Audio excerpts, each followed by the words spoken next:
everyone, welcome to iPlus Training Solutions.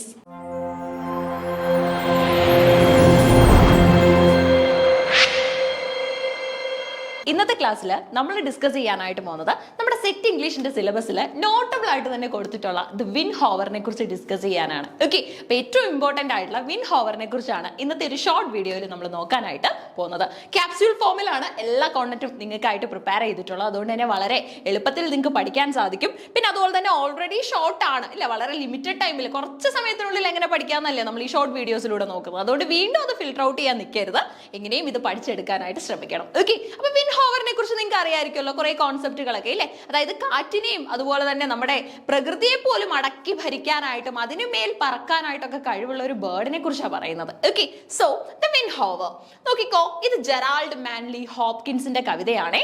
It's a religious sonnet dedicated to Christ. അപ്പൊ ആർക്ക് വേണ്ടിയാണ് dedicate ചെയ്തിട്ടുള്ളത്? ഓപ്ഷൻസിനകത്തിലെ devil, Christ, പല പല ഓപ്ഷൻസ് ഉണ്ടാവും, boy, girl. So the right answer is Christ. Okay, and that uses a masterful flight of a kestrel Windhover to explore themes of divine power, beauty in nature and also sacrifice. Okay, appo the Windhover by Gerald Manley Hopkins is a religious sonnet dedicated to Christ that uses the masterful flight of a kestrel oru Windhover aanu ട്ടോ, to explore the themes of divine power, beauty in nature and also sacrifice. കുറേ കാര്യങ്ങളുടെ ഒരു symbolic representation ആയിട്ടാണ് Windhover നിൽക്കുന്നത് നമ്മുടെ kestrel. Okay, so Gerald Manley Hopkins wrote this poem, The Windhover, in 1877, but it was not published until 1918, nearly 30 years after his death.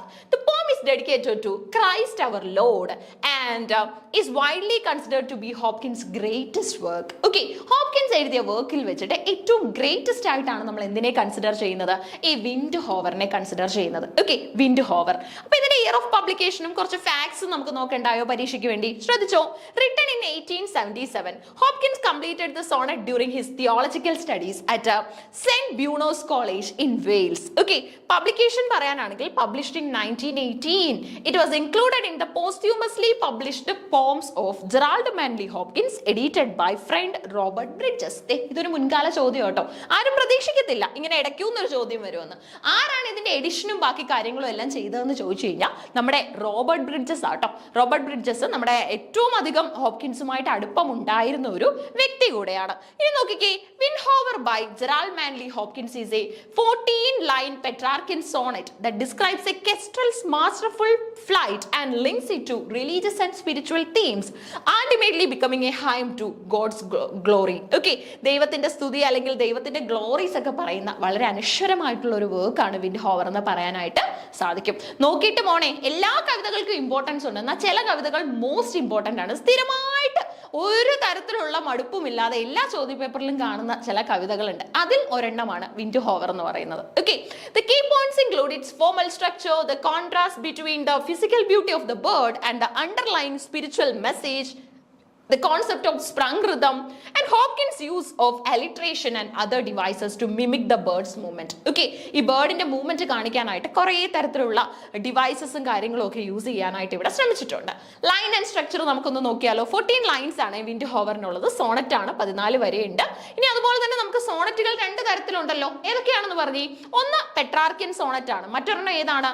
Shakespearean Sonet ആണ്. ഇനി Hopkins തന്നെ കണ്ടുപിടിച്ചിട്ടുള്ള 9 വരെയുള്ള ഒരു സോണറ്റ് ഉണ്ട്, അതിന്റെ പേര് സോണറ്റ് എന്ന. ഓക്കെ, അതായത് ഹോപ്കിൻസ് തന്നെ കണ്ടുപിടിച്ച 9 വരെയുള്ള സോണറ്റിന്റെ പേരെന്താ?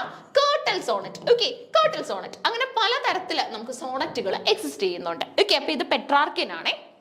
It follows the Italian sonnet form, which consists of an 8-line octave and a 6-line sestet. Octave എന്ന് പറഞ്ഞാൽ the first 8 lines focus on the physical details of the bird, its flight and the awe it inspires. Sestet എന്ന് പറഞ്ഞു കഴിഞ്ഞാൽ final 6 lines ആണ്. Shift the focus to the religious significance of the bird's beauty and the glory of God. Okay, ഗോഡിന്റെ ഗ്ലോറിയും അതുപോലെ തന്നെ ഈ ബേർഡിന്റെ ബ്യൂട്ടിയും ഒക്കെയാണ് അതിനകത്ത് പറയുന്നത്. ഓക്കെ, അപ്പൊ എന്തൊക്കെ കാര്യങ്ങളാണ് ഒക്ടേവിൽ പറയുന്നതെന്ന് ചോദിച്ചു കഴിഞ്ഞാൽ physical details of the bird ആണ്. ഇനി സെസ്റ്ററ്റിലോട്ട് പോയി കഴിഞ്ഞാൽ നമുക്ക് അവിടെ റിലീജിയസ് സിഗ്നിഫിക്കൻസ് ആണ് കാണാനായിട്ട് സാധിക്കുന്നത്. Okay, the poem praises the bird's brood beauty and its ability to both hover and swoop, seeing it as an expression of God's grandeur. Through the bird's glory is ultimately drowned off by the Christ's own magnificence and sacrifice. Okay, അപ്പോൾ നമുക്കറിയാം Christ എന്ന് പറയുന്ന ഒരു സാക്രിഫൈസിന്റെ simple ആയിട്ടും കൂടെ അല്ലേ നിൽക്കുന്നത്. മനുഷ്യവംശത്തിന് വേണ്ടി അല്ലെങ്കിൽ മനുഷ്യരാശിക്ക് വേണ്ടി ജീവൻ ബലി കഴിപ്പിച്ച അല്ലെങ്കിൽ ജീവൻ വെടിഞ്ഞൊരു വ്യക്തി എന്നുള്ള രീതിയിൽ ഒരു ഇമേജും കൂടെ ഉണ്ട്. സാക്രിഫൈസിന്റെ സിമ്പിൾ ആയിട്ട് നിൽക്കുന്നുണ്ട് അല്ലെ. സോ ഒരു ഇമേജ് നമ്മൾ ഇവിടെ നമ്മുടെ ബേർഡിൽ കൊടുക്കുന്നുണ്ട്.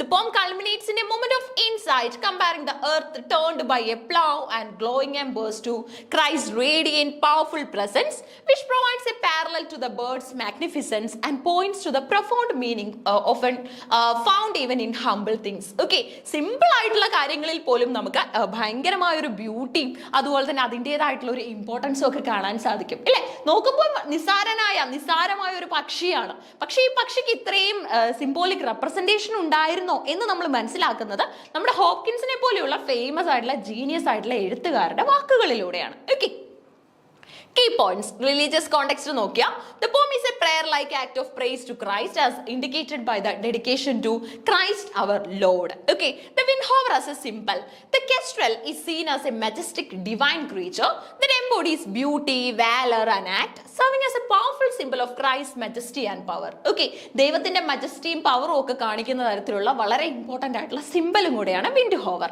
Duality of grace. Okay, the poem highlights the bird's dual nature, its ability to hover in stillness and then swoop down with speed, mirroring Christ's dual nature as both fully human and fully God. Okay, fully human and fully God എന്നുള്ള ഒരു ചിത്രം, ഒരു image ഒക്കെ നമുക്ക് കിട്ടും അല്ലെ. മനുഷ്യനാണോ എന്ന് ചോദിച്ചാൽ മനുഷ്യനാണ്, അതുപോലെ തന്നെ ദൈവികനാണോ എന്ന് ചോദിച്ചാൽ ഡിവിനിറ്റി ഉള്ളതാണോ എന്ന് ചോദിച്ചു കഴിഞ്ഞാൽ അതുമാണ് അല്ലെ. അത്തരത്തിലുള്ള ഒരു റെപ്രസെന്റേഷൻ ഉണ്ട്. ഇനി ഒക്ടീവ്, the first 8 lines focus on the bird's flight, also with the speaker marveling at its grace and skill as it rides the wind with perfect control and balance. Perfect control and balance lulla oru point of view aanu idu. The sestet, the latter 6 lines reflect on the spiritual meaning behind the bird's actions, transitioning from the observation of nature to a deeper religious insight about the relationship between bird and the Christ. Okay, bird um Christ um തമ്മിലുള്ള ഒരു eternal relationship നെ കുറിച്ചും നമുക്ക് ഇവിടെ മനസ്സിലാക്കാം. Okay, ഓരോ ജീവജാലവും ദൈവവുമായി ബന്ധപ്പെട്ടതാണ്, ദൈവത്തിന്റെ തന്നെ ഒരു അംശമാണ് എന്നുള്ള റെപ്രസെന്റേഷൻ നമുക്ക് വിൻഡ്ഹോവറിൽ കിട്ടുന്നുണ്ട്. അതുകൊണ്ട് തന്നെയാണ് പറയുന്നത് ഇതൊരു റിലീജിയസ് സോണറ്റ് ആണെന്ന്. Okay, religious sonnet, everywhere you can see the grace of God and also sacrifice and redemption. The poem invokes Christian themes of sacrifice and redemption, comparing the bird's mastery to Christ's self-sacrifice, which is a model for human behavior and action. Okay, human behavior and action ഒക്കെ ഉള്ള ഒരു model ആണ്. Inscape and instress ഉണ്ട്. Hopkins uses this unique poetic technique of inscape and instress to capture the essence and distinctiveness of the Windhover, demonstrating how nature reveals God's spirit and power. Okay, ദൈവത്തിന്റെ സ്പിരിറ്റും പവറും ഒക്കെ തന്നെ nature എങ്ങനെയാണ് reveal ചെയ്യുന്നതെന്നും നമുക്ക് ഇവിടുന്ന് മനസ്സിലാക്കി എടുക്കാനായിട്ട് സാധിക്കും. ഇൻട്രസ്റ്റിംഗ് കവിതയാണ്, വളരെ ഇമ്പോർട്ടന്റ് ആണ്. ഓരോ ടൈറ്റിലുകൾ നോക്കി വേണം നമ്മൾ പഠിക്കാനായിട്ട് കേട്ടോ. അങ്ങനെയാണെങ്കിൽ നിങ്ങൾക്ക് വളരെ യൂസ്ഫുൾ ആയിരിക്കും, ഇമ്പോർട്ടന്റും ആയിരിക്കും. Christ's power versus nature's power. The bird's magnificence is ultimately described as a billion timeless significant than the brilliance and the dangerous power of Christ, as the speaker's heard recognizes the greater spirit power of the divine. ഇല്ലേ, ഡിവിനിറ്റിയുടെ ഒരു പവറും ഗ്രേസും ഒക്കെ നമുക്ക് ഇവിടെ മനസ്സിലാക്കാം. The plow and the embers. The poem concludes by noting that even the earth turned by a plow or the glowing embers of a fire reveal the beauty and the majesty of the God, showing that divine power can be seen in seemingly humble acts and objects. Okay, എല്ലാ കാര്യങ്ങളിലും നമുക്കൊരു divine power കിട്ടും, divinity കിട്ടും എന്നുള്ള ഒരു മെസ്സേജും ഇവിടെ exist ചെയ്യുന്നുണ്ട്. ഓക്കെ, അപ്പൊ നോക്കിക്കേ, 1877 എഴുതിയ കവിതയാണ്. എത്ര വർഷങ്ങൾക്ക് ശേഷവും പബ്ലിക്കേഷന് പോകുന്നത് നോക്കിക്കേ, 1918 1877 എഴുതുന്നു, പബ്ലിഷ് ചെയ്യുന്നത് 1918 ആണ് കേട്ടോ. 1918 ഇതിന് പബ്ലിക്കേഷൻ നടക്കുന്നതെന്നുള്ള കാര്യം കൂടെ മനസ്സിലാക്കണം. വളരെ ഇമ്പോർട്ടന്റ് ആണ്. ഇപ്പൊ ഇത് ഏത് കാറ്റഗറിയിൽ വരും? റിലീജിയസ് സോണറ്റ് ആണ്. റിലീജിയസ് സോണറ്റിൽ തന്നെ ഇവിടെ നമ്മൾ ഫോക്കസ് കൊടുക്കുന്നത് പെട്രാർക്കിയൻ സോണറ്റിനാണ് കേട്ടോ. സോണറ്റുകൾ 2 തരത്തിലുണ്ട്, പെട്രാർക്കിയനും ഉണ്ട്, അതുപോലെ തന്നെ നമ്മുടെ ഷേക്സ്പിയറിനും ഉണ്ട്. രണ്ടും 14 വരികളാണുള്ളത്. നമ്മുടെ എഴുത്തുകാരൻ ജെറാൾഡ് മാൻലി ഹോപ്കിൻസ് കണ്ടുപിടിച്ച പ്രത്യേകതരം സോണറ്റ്, 9 വരികളുള്ള സോണറ്റ് അറിയപ്പെടുന്നത് കേർട്ടിൽ സോണറ്റ് എന്നാണ്. ഓക്കെ, അപ്പൊ ആവശ്യമായ ഫാക്ട്സ് എല്ലാം തന്നെ നിങ്ങൾക്ക് ഈ ഒരു വീഡിയോയിലൂടെ ലഭിച്ചിട്ടുണ്ട്. കൃത്യമായിട്ട് അത് അസംബിൾ ചെയ്ത് എഴുതി മനസ്സിലാക്കാനായിട്ട് ശ്രമിക്കണം. ഓക്കെ, വിൻഡ്ഹോവർ എല്ലാ തവണയും ചോദ്യ പേപ്പറിൽ നമ്മൾ കാണുന്ന വളരെ മനോഹരമായ ഒരു റിലീജിയസ് പോമാണ്. പോമിന്റെ മെസ്സേജും കൂടെ മനസ്സിലാക്കി കഴിഞ്ഞാൽ കാണാതെ പഠിക്കുന്ന ഒരു രീതി നിങ്ങൾക്ക് ഉണ്ടാവില്ല. അർത്ഥം അറിഞ്ഞ് മനസ്സിലാക്കി പഠിക്കാൻ തന്നെ ശ്രമിക്കുക, അതിന് സാധിക്കും. Okay, so keep learning. Thank you.